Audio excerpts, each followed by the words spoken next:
Voltando hoje para contar mais umas histórias de assombração para vocês curtirem nesse mês em que as pessoas falam tanto de fantasmas, de Halloween, de bruxas.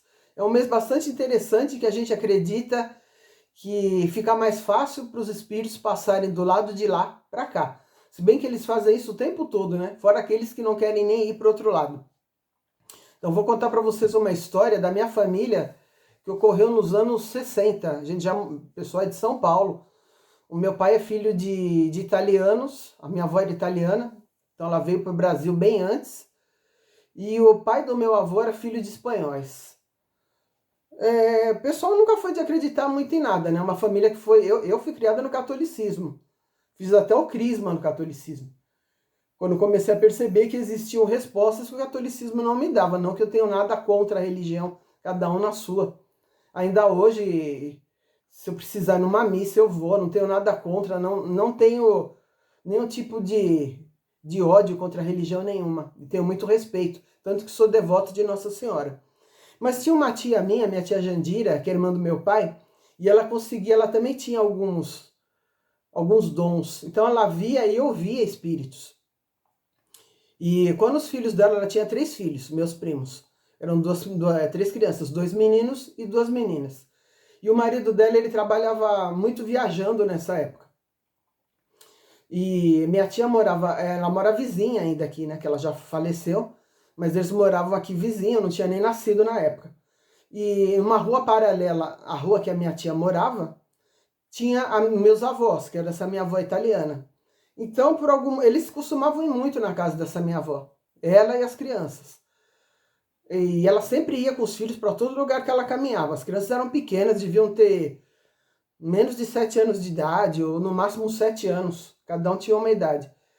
E teve um dia que eles precisaram ficar na casa da minha avó até tarde da noite. Ela contava essa história, e a minha prima, que ainda é nova, conta essa história. E os irmãos também, então a gente sabe que é verdade. Porque 4 pessoas não podem mentir a mesma história. Bom, eram umas 22 horas, 22h30, às 10h30 da noite. E eles estavam vindo, bem perto da casa da minha avó para a casa deles.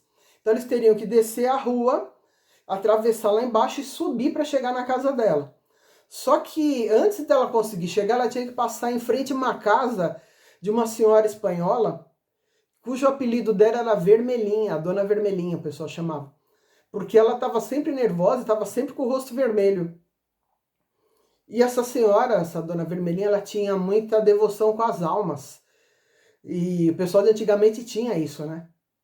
Até hoje ainda tem 13 almas, que o pessoal acha que são benditas. O pessoal não pode ver uma brecha que já até quer fazer pedido. Bom, essa senhora tinha devoção com as almas, acho que toda segunda-feira, porque o pessoal costuma fazer essa devoção na segunda-feira, né? Que é o dia dedicado às almas, pretos velhos, enfim.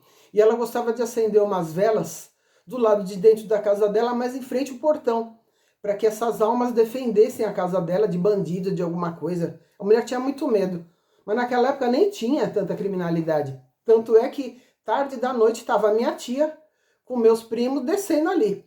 Ela segurando na mão de 2 crianças e a minha prima segurando na mão do outro irmãozinho dela. Passaram em frente à casa da Dona Vermelhinha e começaram a ouvir um barulho, tipo alguma coisa assim. Já ficaram assustados. E elas estão descendo e nem olharam para trás e começaram a ouvir passos pesados atrás delas. Ficaram apavorados já. Sabiam que não era ladrão, que não tinha ninguém na rua, que elas viram antes, que não tinha ninguém nem chegando, nem indo, nem ninguém nem vindo. Começaram a ouvir passos, claro que ninguém olhou para trás. Minha tia desceu correndo. Tomar uma aguinha aqui. Desceu correndo a rua com as crianças tropeçando, todo mundo apavorado e ninguém olhando para trás, e aqueles passos pesados. Desceram até lá embaixo, ela tem que andar alguns metros, talvez uns 10 metros até chegar na casa dela, e correndo. Aí subiram para entrar na casa dela, e os passos atrás. Naquela época o pessoal não trancava, né? O portão era aberto, entraram, ela fechou o portão, e os passos seguindo elas, aquele passo pesado. Entraram dentro de casa, as crianças estavam com fome, minha prima disse que ninguém não comeu nada naquele dia. E todos os 4 foram para o quarto da minha tia, que era bem depois da cozinha. A casa dela era pequena na época. Foram para a cama dela e elas perceberam que os passos entraram na casa também, apavorados. É a minha tia, as 3 crianças na cama, apavoradas. A luz do quarto estava apagada, a luz da cozinha acho que estava acesa, mas do quarto dela, eles não tinham uma visão total da cozinha. E começaram a ouvir alguém despejando como se fosse pás. O que eles associaram? Alguém está jogando terra, deve ser terra de cemitério, porque acharam que a tal das almas tinham seguido eles. E começaram a ouvir aquele barulho. E aquela pá que não parava, eles apavorados ali, com medo que aquela coisa que estivesse jogando a pá, que eles achavam que era de terra, entrasse ali no quarto, mas não entrou. Daqui a pouco aquilo ficou uns 5 minutos, foi acalmando. E eles acabaram dormindo ali, porque ninguém tinha coragem de ir para a cozinha, né? Só no outro dia, quando o sol já tinha nascido, já estava mais claro, foi que eles levantaram de lá. E a minha tia falou, vou para a cozinha para limpar a terra que despejaram. Ninguém sabia explicar aquilo ali. Quando chegaram na cozinha, gente, não tinha 1 grão de terra, não tinha nada. Foi só aquele barulho. Aí eles perceberam realmente que alguma coisa, algum ser tinha seguido eles até a casa. Por algum motivo, achava que vai saber o que essa mulher pedia. Mas talvez fosse para fechar a casa ali. Então entenda que alma, quando você fala de alma, não são seres de luz. Nem as 13 almas que as pessoas falam, que ficam pedindo coisa, que ninguém sabe quem foi, levando água. Então, conselho que eu dou para vocês. Alma são seres perdidos aqui. Quem fica vagando aqui depois de fazer a passagem são seres sem luz. Então essa devoção não faça. Você gosta de alma, então tem a sua devoção com os pretos velhos, por exemplo, que são seres iluminados, não com almas. Não acenda a vela para almas na sua casa. Não faça isso. Mesmo que você ache que se sinta protegido. Tem gente que fala, eu adoro ir em cemitério. Então toma muito cuidado. Parece ser muito bom, muito calmo. Só que aquilo que você traz de lá depois não é nada calmo. E vai direto para tua casa. Então evite isso. Claro que nunca mais a minha tia, nunca mais não, né? Depois de muito tempo que eles foram passar ali, mas de noite, nem a pau que eles passam ali. De jeito nenhum. Essa minha tia, ela via muita coisa. Tem uma outra história da minha tia, ela via coisas cabulosas. Tava a minha tia. E eles frequentavam um centro também, que não era muito perto da casa deles. E eles tinham que voltar a pé também. Era sempre assim, porque naquela época não tinha muito ônibus passando na região. Aqui era uma área meio agrícola, eu moro perto do Horto Florestal. Né? Aqui é perto do Horto Florestal, a Serra da Cantareira fica aqui perto. Então tava a minha tia. Ficou até tarde também no tal do centro, até umas 10 horas. E ela estava fazendo um outro caminho. E para passar perto, para voltar para casa dela, aqui tem uns 3 ou 4 conventos aqui onde eu moro, ainda tem. E alguns são antigos. E teve um perto, para fazer esse caminho para voltar para casa dela, a minha tia, as crianças tinham que passar perto desse convento até. Só que antes de chegar, era uma subida. Na esquina, eles viram que um homem, parecia ser um homem, vinha descendo. Ela e as crianças, de novo, meus primos, sozinhos na rua, de noite. Era umas 10 horas também, mais de 10 horas. Porque acho que acabava 10 horas que eu falo são 22.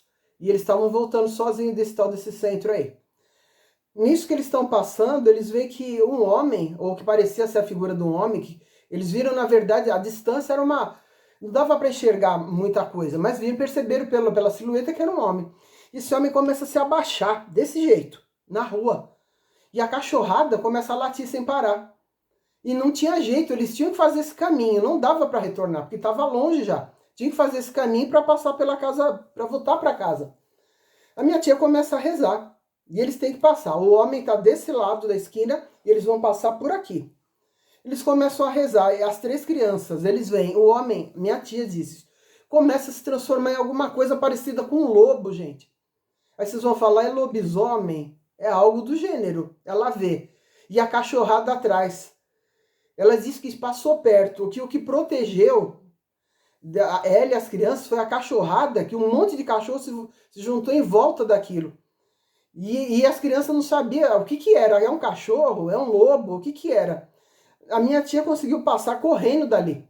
E a cachorrada em volta daquele ser que transformava numa coisa toda arrepiada, cresceu, ficou enorme e começou a ser como se fosse uma metamorfose, a se transformar em alguma coisa ali. Ela não sabe se aquilo era um ser humano, se aquilo era um espírito, o que que era, mas para ela, lembra a história do lobisomem? Pode ser que seja uma coisa assim. Sei que eles foram salvos pelos cães que protegeram ela e as crianças e algum ser superior, para vocês verem. Foram correndo para casa, morrendo de medo, super assustados. É bem doido, né? Aí você fala assim, lobisomem não existe. Pergunta para os antigos, as visões que as pessoas tinham. Talvez, aí você fala, pode ser que seja um espírito, alguém que se metamorfoseou, pode ser.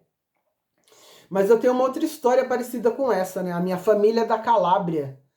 O pessoal fala que tem muito, é o pessoal mais nervoso da Itália, né? Comparados aqui às pessoas mais nervosas do Brasil. Diz a história que tinha um tio meu que foi sair também de noite, isso na Calábria, e o pessoal da italiano conta essa história. E naquela época, era um tio, não, acho que era... Bom, era um tio, mas era um tio bem distante, não sei quantas gerações atrás. E parece que ele ouviu algum barulho de lobo. O pessoal também na Itália acreditava nisso. E ele pegou uma espada que ele tinha na época, e ele chegou a ver esse lobo, e ele achou que era um lobisomem na época. E dizem que ele atacou esse lobisomem com essa espada, não sei se era uma espada de prata, né? As pessoas costumam achar que a prata defende.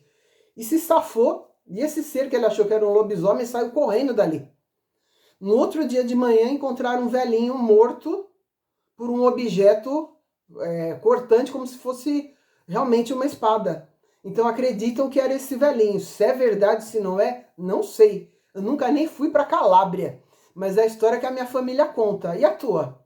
Tem alguma história de assombração na sua família? O que você acha dessas histórias? Você já viu alguma coisa?